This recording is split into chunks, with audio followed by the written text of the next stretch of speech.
Good morning student, class 10th। आज हम chapter 4 मेरी जीवन रेखा पढ़ेंगे।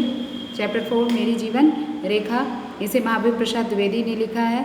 ये आत्मकथा है महावीर प्रसाद द्विवेदी की। उन्होंने अपनी आत्मकथा लिखी है और उसके द्वारा हमें बताया है कि किस तरह उनका जीवन बचपन बीता और किस तरह उन्होंने अपने लिए जीवन को चलाया। अपने जीवन के लिए उन्होंने कौन कौन से सिद्धांत निश्चित किए और सिद्धांत निश्चित करके किए और किस तरह उनका जीवन जो है आगे की ओर बढ़ा। ये सारी चीज़ें जो है हमें इस आत्मकथा में लेखक ने महावीर प्रसाद द्विवेदी ने हमें सारी जानकारी प्रदान की है। इसमें अभी हम पढ़ते हैं महावीर प्रसाद द्विवेदी जी का जीवन परिचय। फर्स्ट लाइन देखिए। महावीर प्रसाद द्विवेदी का जन्म सन 1864 में ग्राम दौलतपुर जिला रायबरेली में हुआ था। ठीक है, अंडरलाइन कर लीजिए। महावीर प्रसाद द्विवेदी का जन्म सन 1864 में ग्राम दौलतपुर जिला रायबरेली में हुआ था। प्रारंभिक शिक्षा के उपरांत मुंबई चले गए। इनकी प्रारंभिक शिक्षा हुई, फिर इसके बाद वे बम्बई चले गए। वहाँ उन्होंने संस्कृत, गुजराती, मराठी और अंग्रेजी भाषा का अध्ययन किया। सन 1903 से 1920 तक सरस्वती पत्रिका का संपादन किया। इस अवधि में हिंदी भाषा और साहित्य के लिए उनका अवदान अविस्मरणीय है। 21 दिसंबर सन 1938 ईस्वी को उनका देहावसान हो गया। अंडरलाइन कर लीजिए, 21 दिसंबर सन 1938 ईस्वी में उनका देहावसान हो गया। महावीर प्रसाद द्विवेदी का जन्म कब हुआ? महावीर प्रसाद द्विवेदी का जन्म सन 1864 में ग्राम दौलतपुर जिला रायबरेली में हुआ। प्रारंभिक शिक्षा के उपरांत मुंबई चले गए। वहाँ उन्होंने संस्कृत, गुजराती, मराठी और अंग्रेजी भाषा का अध्ययन किया। किन किन भाषाओं का अध्ययन किया? संस्कृत, गुजराती, मराठी और अंग्रेजी भाषा का अध्ययन किया। सन 1903 से 1920 तक सरस्वती पत्रिका का संपादन किया। तो आपसे प्रश्न ये पूछा जा सकता है कि सरस्वती पत्रिका का संपादन कब हुआ और कब तक किया उन्होंने? तो सन 1903 से 1920 तक सरस्वती पत्रिका का संपादन किया। इस अवधि में हिंदी भाषा और साहित्य के लिए उनका अवदान अविस्मरणीय है। 21 जो उन्होंने हिंदी साहित्य के लिए जो उन्होंने कार्य किया वो बहुत ही अविस्मरणीय है, यादगार करने योग्य है और जो कि भूला नहीं जा सकता।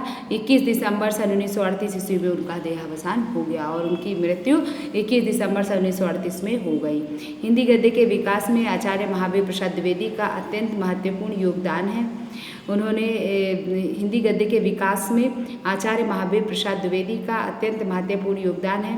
विनय विनोद, विचार विमर्श, साहित्य संदर्भ, नैषध, चरित्र चर्चा, अद्भुत आलाप, साहित्य सीकर आदि आपकी प्रमुख रचनाएं हैं। अंडरलाइन कर लीजिए इनकी कौन कौन सी रचनाएं हैं।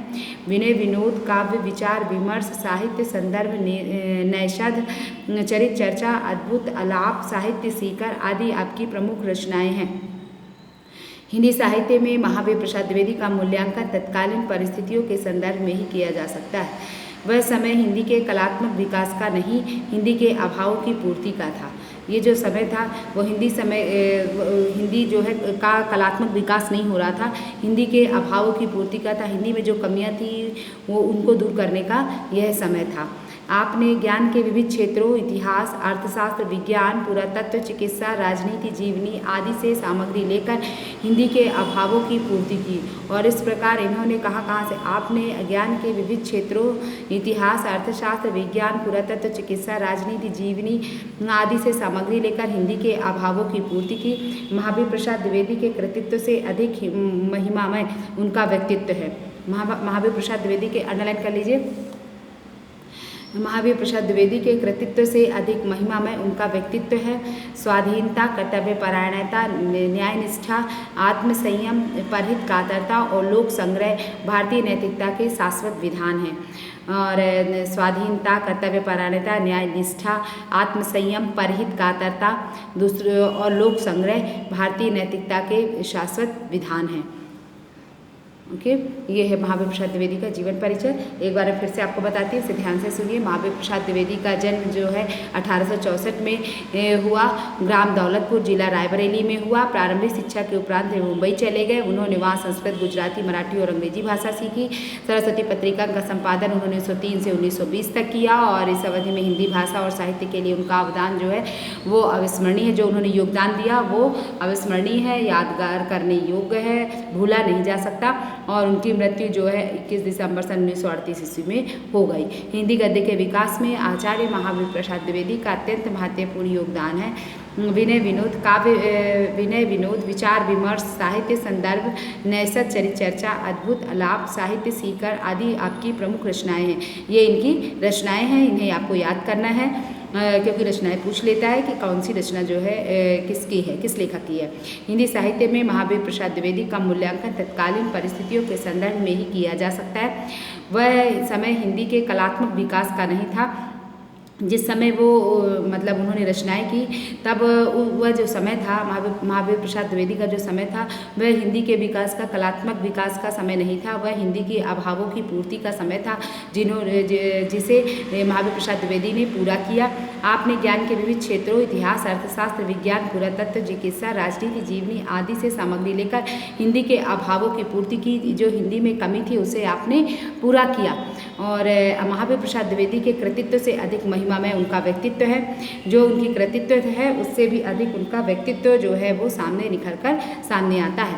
उनका व्यक्तित्व कैसा है? स्वाधीनता व कर्तव्य परायणता। उनमें कर्तव्य परायणता थी, अपना कर्तव्य जो है ईमानदारी से करना, ये उनके अंदर जो है वो कूट कूट के भरा हुआ था। न्याय के प्रति निष्ठा रखना, आत्मसंयम, अपनी आत्मा पर संयम रखना और परहित कातरता, दूसरों के हित के लिए कार्य करना, लोक संग्रह, जनता के कल्याण के लिए शिक्षात्मक चीज़ों को इकट्ठा करना, भारतीय नैतिकता, भारत के नैतिक जो नियम है उनका शाश्वत विधान है, वो उन्हें जो है अपना हमेशा के लिए अपना नियम बनाए रखे हुए हैं। तो महावीर प्रसाद द्विवेदी के जो गुण हैं वो क्या क्या है? वो स्वाधीनता है, मतलब स्वाधीन रहना उन्हें पसंद है।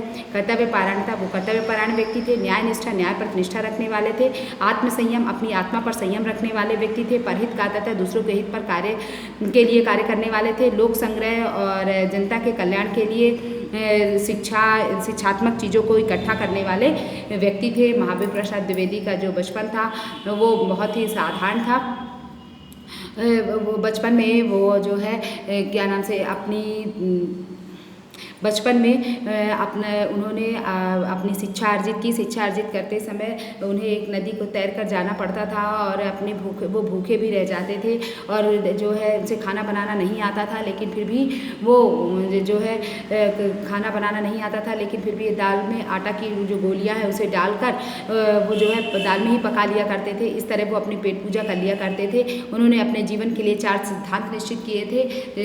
रिश्वत ना लेना, अपना कार्य ईमानदारी से करना और अपना कार्य ईमानदारी से करना, इस पे और ज्ञान वृद्धि के लिए सतत प्रयत्न करना।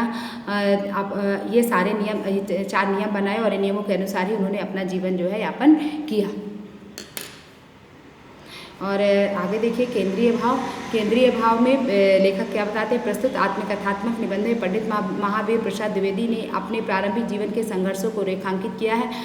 उन्होंने अपने प्रारंभिक जीवन में जो उनके संघर्ष हुए उन्हें भी हमें बताया है। उन्होंने जीवन यात्रा में आई अनेक विषम परिस्थितियों को भोगा तथा दृढ़ संकल्प के साथ उनका सामना भी किया और जीवन में आगे बढ़ते रहने का लक्ष्य सदैव सामने रखा।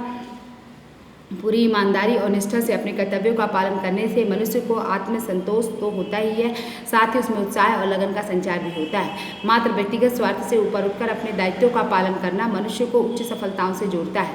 लेखक ने सरस्वती पत्रिका का संपादन सफलतापूर्वक करते हुए हिंदी साहित्य की महान सेवा की और इस तरह उन्होंने सरस्वती पत्रिका का संपादन किया और हिंदी साहित्य की उन्होंने सेवा की। उन्होंने अपना कार्य ईमानदारी से किया, पूरी निष्ठा से किया। अपने कर्तव्यों का पालन वो पूरी निष्ठा से करते थे और ज्ञान वृद्धि के लिए सतत प्रयास करते थे। और इस पाठ में आपको यही बताया गया है कि उन्होंने किस प्रकार अपना जीवन जो है उन्होंने बिताया।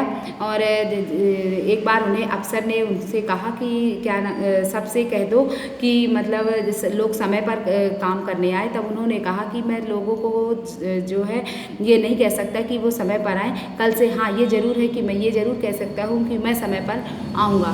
और इस तरह उनके बात कहने पर उनकी नौकरी भी छूट गई और नौकरी छूटने के बाद उन्होंने अपनी गृहस्थी का संचालन किस प्रकार किया और उसके बाद भी उन्होंने अपनी जो ईमानदारी है उसको नहीं त्यागा। लोगों ने उन्हें प्रलोभन भी दिया लेकिन उसे उन्होंने नहीं त्यागा और अपना जीवन जो है ईमानदारी से व्यतीत किया। ये उनकी जीवन रेखा है, इसे आप ध्यान से पढ़िएगा। ठीक है, आगे कल पढ़ेंगे।